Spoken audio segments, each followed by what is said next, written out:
Translation and purport by His Divine Grace A.C. Vidura and Maitreya. Śrīla Rūpa Gosvāmī. Śaunaka inquired about the conversation between Vidura and Maitreya. There must have been many narrations of the spotless pastimes of the Lord.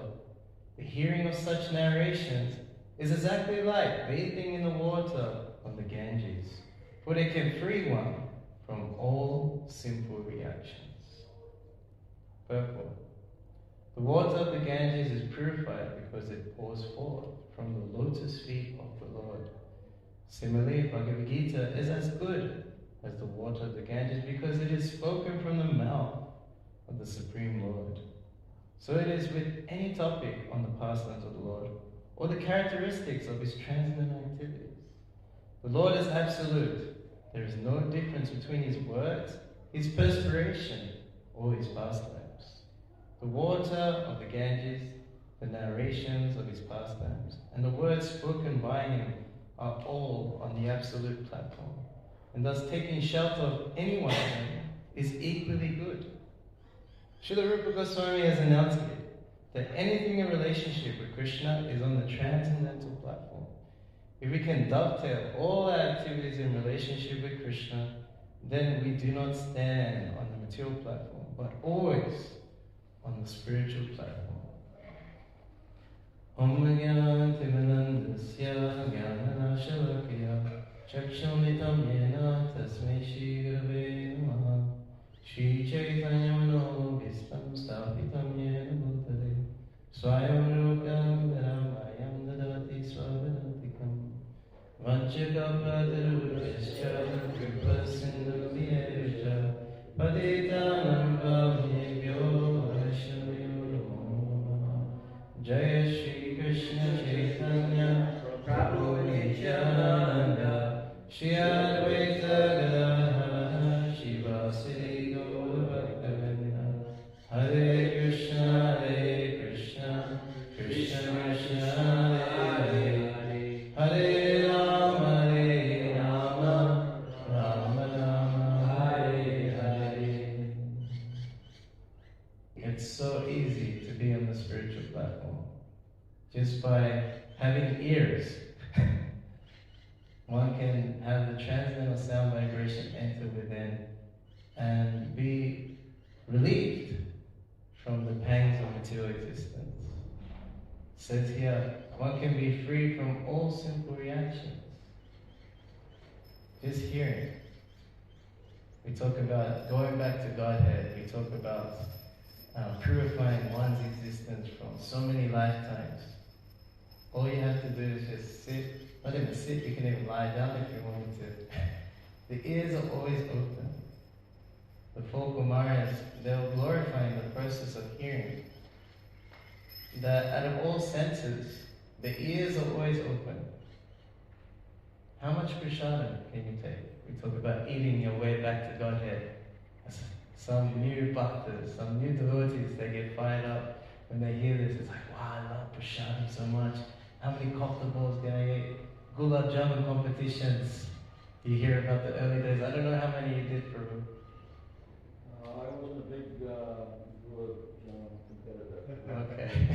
There were others who had greater capacity than me. Okay. What was the record that you've had? Well, 70 something. 70. That was after the feast. After a feast. Okay, so you had the feast and then there was a Gulab Jamun competition? Yeah. 70, right? But still. And one was a lady. One. Yeah. Wow. Yeah, she's a very transcendental lady. Yeah, transcendental, yes. So those who are supremely transcendental could devour 70 or more Gulab Jamuns. But if you think about ingesting or imbibing the transcendental sound vibration of the holy name or Kṛṣṇa kathāḥ, the ears can have unlimited sound going in. There's no end to it. It can just take more and more and more and more. And this is a sign of advanced devotee. They are greedy for this transcendental sound vibration. Śrīla Rūpa Gosvāmī says, what is this? I only have one tongue. You know, there's so much nectar in the holy name of Kṛṣṇa. I want millions of tongues. these 2 ears, they can pick up a few drops of nectar from this ocean of nectar coming from the chanting of the holy name. Let me have millions and billions of years to catch all of that. When I first heard this prayer, I was just thinking of like a person covered in ears or covered in tongues. Wow, that's unique kind of form. But no, this transcendental sound vibration is as good, as purifying as the Ganges. This transcendental river that flows from the outside the universe throughout the whole heavenly planets, through the earthly planetary system, even down to the hellish planets, just liberating so many people. A river can purify consciousness. This is our science. Yeah. And how did this Ganges appear? So we go to the story of Bali Maharaj. The Bhagavatam is always bringing us back to Kṛṣṇa. And Indra had offended his spiritual master, Brihaspati. And due to not having that blessing of the spiritual master, the demons became much stronger. Bali Maharaj, who is the grandson of Prahlāda Maharaj, he got his blessing, the God. He worshipped the Brahmanas, led by Sukacharya. Sukacharya is a very transcendental personality also. If you look at the Bhagavad-gītā, chapter 10, Krishna says, "As a logicians, I am Ushan," which is Sukacharya. And by that blessing, they had the power to take over the whole universe. There wasn't even a fight. Indra ran away. It was like that army of Bali Maharaj just took over completely. So now, Bali Maharaj is the ruler of the universe, the ruler of the heavenly planets. And Aditi, the mother of the demigods, was worried about her children, that they have no place in this universe. They've been kicked out. So she prays to the Lord, and the Lord appeared as Brahmadeva, a beautiful dwarf brahmachari. All the demigods appeared and gave different gifts: umbrellas, a rod, rudraksha, and a deer skin. Just a beautiful brahmachari appeared, and they gave all these gifts. And Aditi prayed that, please help my sons to attain the heavenly planets again. So Vamadeva approaches Bali Maharaj, and this beautiful dwarf brahmachari is there, and everyone's enamored by his beauty. Even the sister of Bali Maharaj, she wanted to breastfeed him. She had that desire. And Bali Maharaj says, "Oh, my dear Brahma, please come. I'll give you anything." This is like the fame of a Kshatriya, charity, to give in charity. Jarasandha, even a demon, was priding himself on charity. When Kṛṣṇa, Bhima and Arjuna came in disguise as Brahmanas under the say conspiracy of Uddhava, they approached, and he says, "Yes, my dear Brahmanas, whatever you like, you can have." And Jarasandha could see, these are no Brahmanas. He could see, like, imagine Bhima dressing. Bhima comes, he's huge, and he's coming as a Brahmana, he's got big muscles, He could see, like, from the, bow and arrow, there's like cuts on the arms. And he's saying, "I think these guys are Kshatriyas. But why would they do something so humiliating as to come and beg charity from me, dressed as Brahmanas? Anyway, even if they ask for my own head, I will cut it off and give them." Because that's the pride. Your fame lives forever, just like Maharaj Rantideva and Maharaj Shivi. Maharaj Shivi, he was the king is supposed to protect the prajas, those who are born in that land. And this pigeon was hunted by a hawk. And this pigeon took shelter of the king, King Shivi. And this hawk also came and he says, but I need to eat. I'm your project. We're all your project. You need to maintain us. He goes, okay, I'll give you my own flesh to the same amount of this pigeon.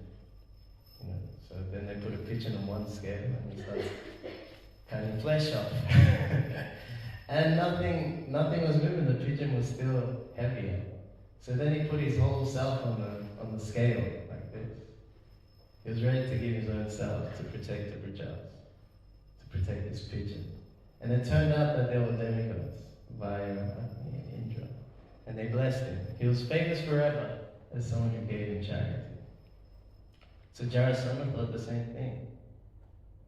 And now also Bali Maharaj understood that yes, you must give in charity. So my dear Brahmana, dwarf Brahmana, what would you like? Oh, I would just like 3 steps of land. 3 steps of land? What are you talking about? I can give you a whole planet if you want. Why do you want 3 steps of land? Brahmana just said, I just need 3 steps of land just to lie down. If I can't be happy with that, what makes you think I'll be satisfied with so much more? And we see in the media so many celebrities, so many rich people in the billions of dollars, and they have so much. They're still all they have for breakfast is 2 pieces of toast. You can't eat more than that, even if you have $1 billion. So Bala Maharaj is thinking, you small boy, you don't know what can give you so much. But Sukacharya knew, this is Vishnu. And he told Bala Maharaj, don't give it nothing. This is Vishnu, take it all. And he's worried about his own material benefit because he's like the family guru, It's like he does the kanda rituals, so then his maintenance is God. So he's like, no, you don't take everything, don't give in, So then Bala Maharaj at that point, he gave so many reasons. He says, it's okay, you don't have to give in charity if this charity will make you poverty stricken. Or if you haven't said Om, then you don't have to give. You can go back from your promise. But Bala Maharaj at that point, he rejected his guru. Because he is not advising him in the worship of Vishnu. He's deviating him from the worship of Vishnu. And he says, no, I've given my word. The Kshatriya holds his vow, his word.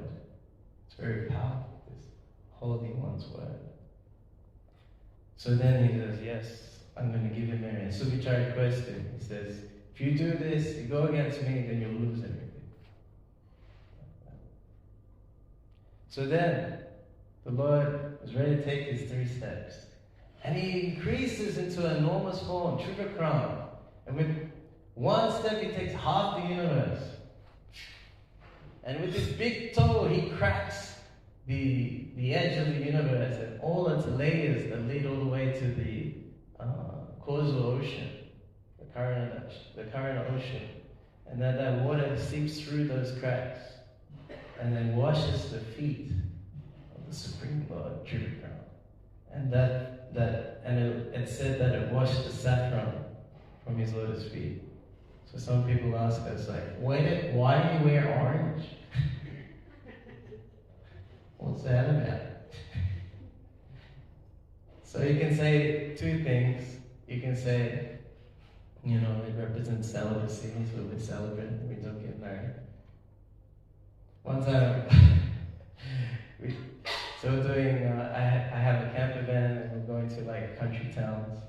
And I met one guy and he just came out of a tattoo parlor. I was doing Harinam on my own in Harvey Bay. And he goes, wow, I took, you're like shining on the corner of the street. I go, okay, so I go up to him, he goes, yeah, I'm trying to be more spiritual now. I'll stop taking cocaine. I've had so many parties, I just came out, I've got a tattoo, he has many tattoos, but he had tattoos right on his palm and it said, slow down. He goes, yeah, this is like, it's a sign, now I meet your mark like this. So I showed him some books, he goes, he definitely takes some books. He gave me a big donation, so I wish I had more books. And then we're in front of like an adult store. He goes, "Oh, I haven't been in an adult store for 2 weeks. I better go in." I go, "No, you don't have to." He comes back out and he goes, "Yeah, we're gonna have a party tonight." I go, because I had so many books, and I said, "Yeah, we'll come through and I have more books for you." He gave such a great donation. He goes, "Yeah, come through the party." So okay. So it turned out one of his friends was sick, so they weren't going to party. I go, "Oh, we'll come and see you anyway." And we did kirtan. He was like this visual artist, and apparently he was a very prominent visual artist. He done videos for like Metallica, like big rock bands and stuff like this. And we gave him kitchery, and we did kirtan. He was doing artwork. And then he goes, "What's the orange for?" He goes, Chaitanya Chandra was with me. And he said, "Oh, it means we don't get married." He goes, "Yeah, that's the way," in the mood of like a debauchee, So that's one answer you could give. Another answer is that actually the color of Krishna's feet is saffron. Just like when you see the sunset, it's like sort of purple, it has that orange kind of gradient, and that's Krishna's color. So we always trying to be like that saffron particles at Krishna's feet. And so when the water from the pools of ocean washed the feet of the Lord, it came like a saffron color. And that same Ganges we can access now. You just go to India, you go to Mayapur, Sri Chaitanya Mahaprabhu bathed in that Ganges, the same Ganges there, and so many pastimes. And you can bathe there too every day. And they built a temple next to it too, and it has a deity of gāṅgā riding on the crocodile. So this is the appearance of the gāṅgā, and the demigods, they are so blissful, I was going to say blissful, that such mercy has come, so they catch it in buckets called kumbhas, and they pass down the mercy. They want to be part of that. And it said that the Gāṅgā was traveling at such a speed, and if it was to hit the earth, then it would destroy the earth. So then Lord Shiva took it upon his own head, the mercy of the Lord, to take the impact of the Gāṅgā. And you can go to that spot, Gāṅgotri, and climb up the Himalayas and be at the entry spot of the Gāṅgā. And this is blessed, and it even goes down to the hellish planets. I think it's called the Bhagavad-gītā, they call it. And there, somehow, people just get the mercy in the hellish planets. This is the mercy of the Lord, it's unlimited. And by hearing the unlimited mercy of the Lord, one's heart becomes softened. One feels like, yes, Kṛṣṇa is a nice guy. Even if he's there in your heart, he knows all your deepest and darkest secrets. But still, he wants to be your friend. He still wants you to come back. He still wants a loving relationship with you. Such a nice, understanding person. Who else should you go to for shelter? Who else should you go to surrender all your love to? So this is what the Bhagavatam is trying to do for us. This is the nectar we're tasting, that someone loves me. We're there in schoolies and all the Christians are there with signs, and we go past and they say, "Jesus loves you." And we say, "Yeah, we love Jesus too." Sometimes we say, "We love him more than you."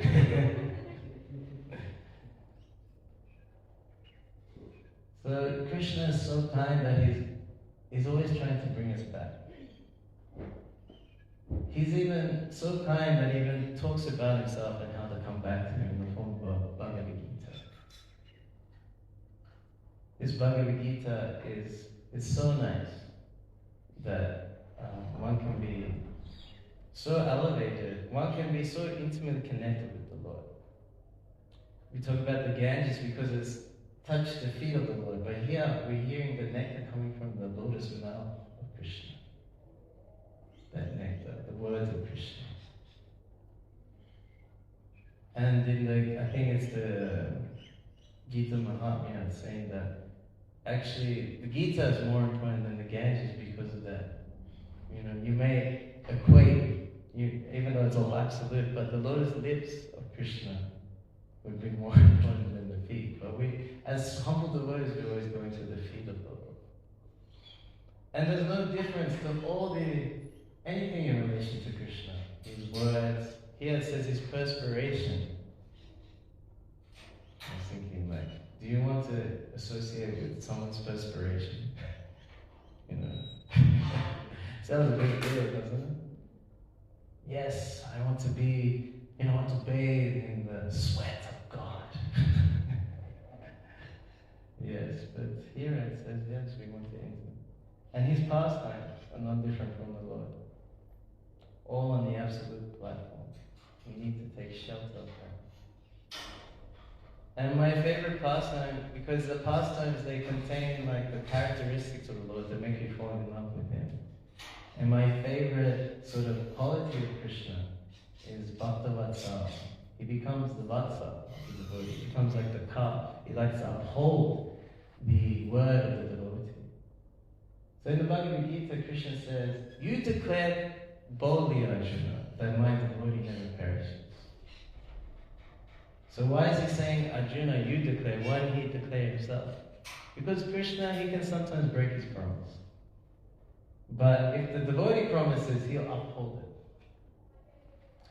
So then, Bhishma, who's also a pure devotee, and Duryodhana was complaining to Bhishma Dev, grandson, you are holding back. You have affection for the Pandavas, that's why you're not fighting to your full capacity. So for a Kshatriya to say that you're holding back, it's like an insult. It's like, how can you say that I'm holding back? I'm Kshatriya, I do my duty, I'm Bhishma here. I hold my vow, the terrible vow. How can you say I'm holding back? Alright, fine, I make another vow.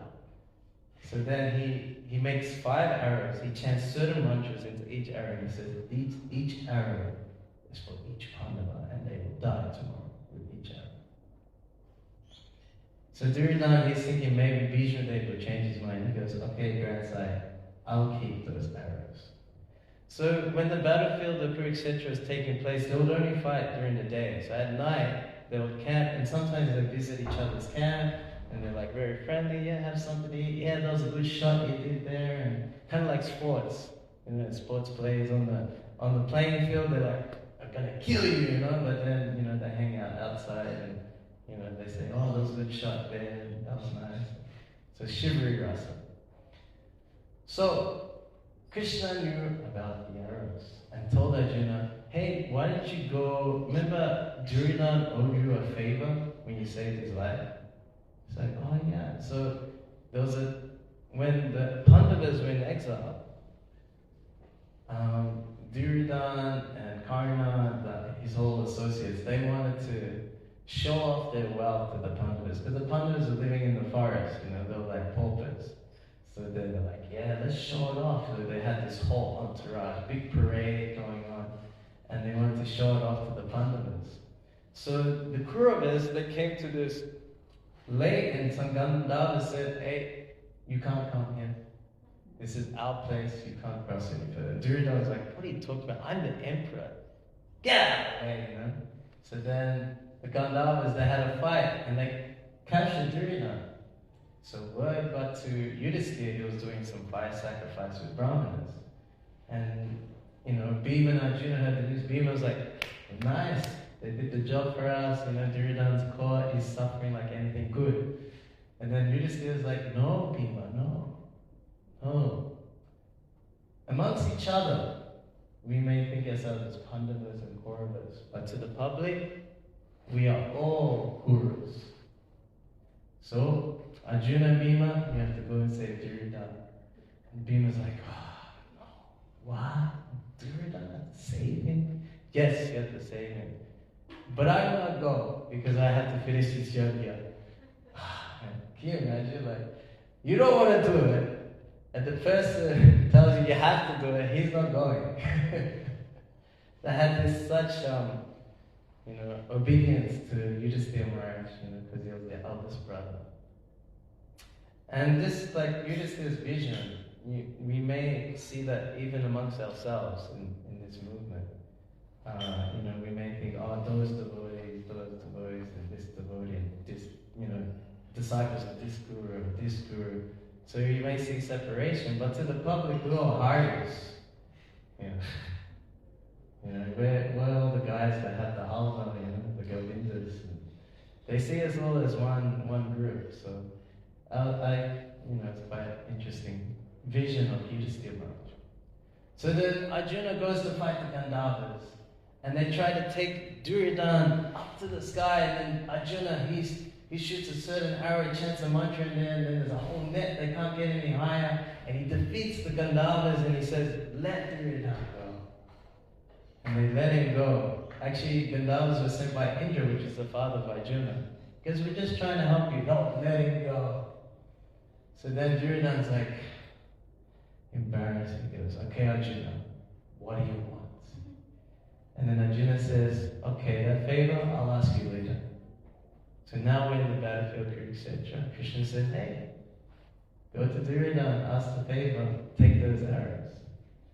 So then he comes to the camp of Duryodhana. Duryodhana says to Arjuna, welcome Arjuna. So, you want the kingdom without a fight? We'll give it to you. He goes, no. Remember, I want those 5 arrows. And then Duryodhana, even as a Kshatriya, he's a man of his word. When he says, I owe you, okay, and he gave the arrows. And Duryodhana's like, Krishna. He's always doing something to us. So he goes back to Bhishma Dev. He goes, look, Arjuna took the arrows because of Kṛṣṇa. Now, what are you going to do? He goes, okay. Bhishma says, either Kṛṣṇa breaks his promise not to pick up a weapon and fight, or Arjuna dies tomorrow. So Kṛṣṇa has to keep Bhishma's promise and Arjuna's promise.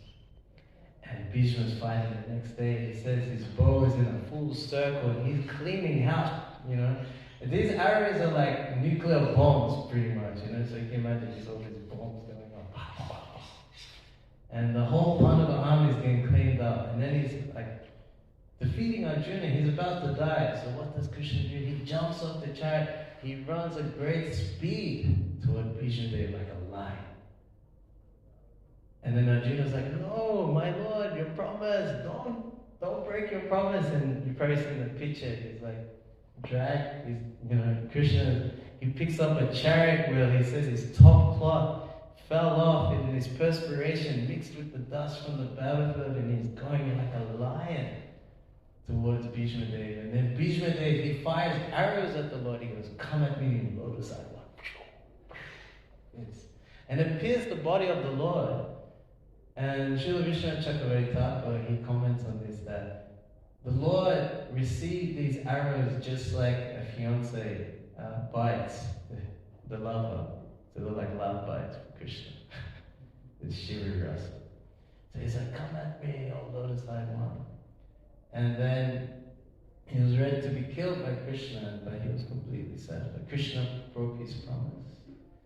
And then, to keep the promise of Arjuna and Bhishma Dev. So now also Prabhupada, he also made a promise. He said, Brahma true, if the pure devotee makes the promise, the vow, that just like when Lord Rama promised Hiranyakashipu that you won't die this way, that way, that way, the Lord will upkeep that promise. And then he still did it. Instead of killing him on the ground, the sky, he kept him on the lap, inside, outside, on the balcony, so that day or night, dusk, no animal, human, half man, half human, no weapon, or something dead or alive. So he used the nails, which are not dead or alive, and they're not a weapon. So you can see, God is so smart, he just kept it all going, still killed Hiranyakashipu. So then if the pure devotee says you chant 16 rounds for 4 regulative principles, you'll go back to Godhead in this lifetime. then we must go back. And this is the mercy of the Lord, that to always make sure He never does anything for our suffering. He only does anything that He does is only for our progress towards eternal happiness, to the spiritual platform. This is what the Bhagavatam is trying to reveal to us, that Kṛṣṇa is the most amazing person that we should fall in love with. So I'll stop here. If there's any comments or questions, you may ask. Yes, Arjuna shoot arrows at Bhishma, and he was lying, they went through it, Bhishma, and he was lying on the battlefield.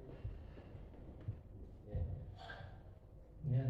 Didn't when Kṛṣṇa ran at, or charged at Bhishma there, Arjuna got an opportunity to fire his arrows, and he fired a lot of arrows, and they went through Bhishma, and he was lying on a bed of arrows, and then Kṛṣṇa spent some time with him, because Bhishma had a boon where he could decide when to leave his body. Yeah, it's kind of a mix of two. So then there was Shakandi, who was originally a woman, and Bhishma he gave blessings, like Arjuna shot arrows before the battle at the feet of Dronacharya and Bhishma. And Dronacharya, he begged the blessing, like, please teach me how to defeat you. And Dronacharya said, oh, if I find out my son dies, then I'll stop fighting. And then Bhishma says, I will not fight a woman. So Shakandi was actually originally a woman, and so they put Shakandi in front, and then Arjuna is fighting from behind. And that's how he got filled with so many arrows. So there were so many arrows, and then he could not put two fingers between the arrows. Yeah. So Bhishma was powerful. And he gave a whole, the Pandavas came at the end of the battle, he gave a whole Bhagavatam class on Dharma. Yes. Maybe you know the details much better for me. That's more or less the story. Yes. But Bhishma, he was speaking for some months, actually. Some months? Yeah. Waiting until the sun was in, I think, the north or something. There was some auspicious. Well, leaving in the light fortnight or some arrangement. But I was just thinking, you mentioned that, VIP celebrities, they have so much wealth and opulence that there's only so much they can enjoy. So I was remembering Prabhat in Melbourne, when he was a young devotee, he was growing up living in Calcutta Temple. So back in the 70s, it was a pretty austere sort of temple. And in the bathroom, you turn on the tap and the water just dribbles out. That was just Calcutta water pressure, just dribbled out. So sometimes the devotees would get invited by life members to their house for programs. And some of these life members are very wealthy. And so Prabhupada, he members, he went into the bathroom, it was all marble and all the taps, everything all gold plated. He turns on the tap and the water just dribbles out.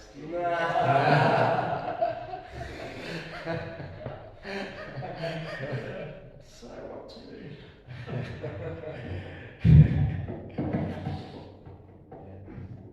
Anyone else? The lady? Yes.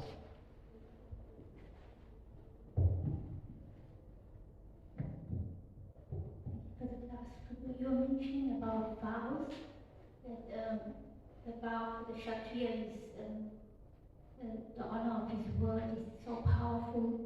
So can you give us some tips and some talk about how we can keep our vows? Because sometimes we may follow externally, but then there's subtle, that the quality is not there in following our vows. Can you give us some tips?